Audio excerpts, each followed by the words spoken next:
ഉൽപ്പത്തി 35 വായിക്കുമ്പോൾ അവൻ സ്വന്തം താൻ കഷ്ടതയുടെ പാതയിലെങ്കിൽ ദൈവം അവനോട് ക്ഷീണിതനായ യാക്കോബിന് അല്പം വിശ്രമം വേണം എന്നുള്ളത് മനസ്സിലാക്കി. അത് ദൈവത്തിന് അറിയാം.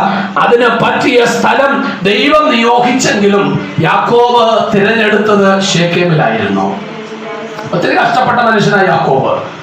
ഈ ജീവിതയാത്രയിൽ ഒരു വിശ്രമം ആവശ്യമാണ്. പക്ഷെ അതിന് തിരഞ്ഞെടുക്കാൻ ദൈവം തിരഞ്ഞെടുത്തത് എവിടെയായിരുന്നു? ബേഥേലായിരുന്നു. ദൈവം അവരോട് പറഞ്ഞു എവിടെ പോകാനാ? ബേഥേലിൽ. യാക്കോബ് തിരഞ്ഞെടുത്തത് എവിടെയായിരുന്നു? ശേഖേം. മനസ്സിലാക്കുന്നുണ്ടോ തിരഞ്ഞെടുപ്പിൽ വന്ന പരാജയം? പകലിൽ യാക്കോബേ ശാപത്തിനെ പ്രദാനം ചെയ്ത് ശാപത്തിലേക്ക് പോകുവാൻ കഴിയുന്ന വഴി തുറന്നിരിക്കുന്ന ഒരു ശേഖേമിന്റെ മുമ്പിലല്ല നീ നിൽക്കേണ്ടത്. ദൈവത്തിന്റെ കൽപ്പനയ്ക്ക് ഒത്തവണ്ണം ദൈവ കൃപയിലേക്ക് ദൈവം പറഞ്ഞ ഇടത്തേക്ക് യാക്കോബേ നീ മടങ്ങി വരണം. എന്തിനാ ദൈവം യാക്കോബിനോട് ബേഥേലിൽ വരാൻ പറഞ്ഞത്? ഒന്നാമത്തെ കാര്യം, അവിടെയാണ് യാക്കോബ് ദർശനം കണ്ട സ്ഥലം.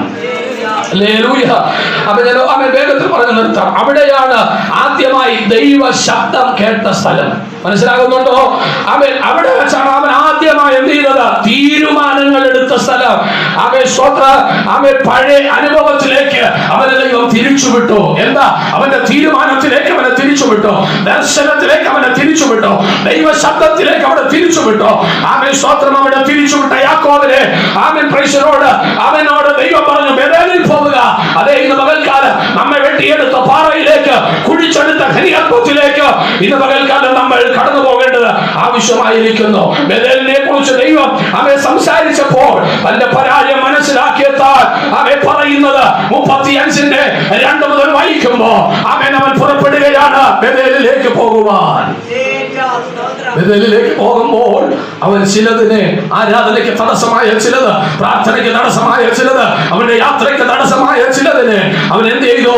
കരിവേലകത്തിന്റെ ചുവട്ടിൽ കൊണ്ട് കുഴിച്ചിട്ടേച്ച് യാക്കോബ് പുറപ്പെടുവാൻ ഇടയായി. ഹല്ലേലൂയ. തോൽവിയുടെ കാരണം കണ്ടുപിടിച്ച് യഹോവയുള്ള സ്ഥലത്തിലേക്ക്, യഹോവയുള്ള സ്ഥലമായ ബേഥേലിലേക്ക്, ദൈവശബ്ദമുള്ള സ്ഥലമായ ബേഥേലിലേക്ക് ഇന്ന് പകൽക്കാലം യാത്ര പുറപ്പെടുവാൻ ഞാൻ നിങ്ങളെ ആഹ്വാനം ചെയ്തുകൊണ്ട് ഞാൻ എന്റെ വാക്കുകൾക്ക് ഇവിടെ വിരാമം ഇടുകയാണ്.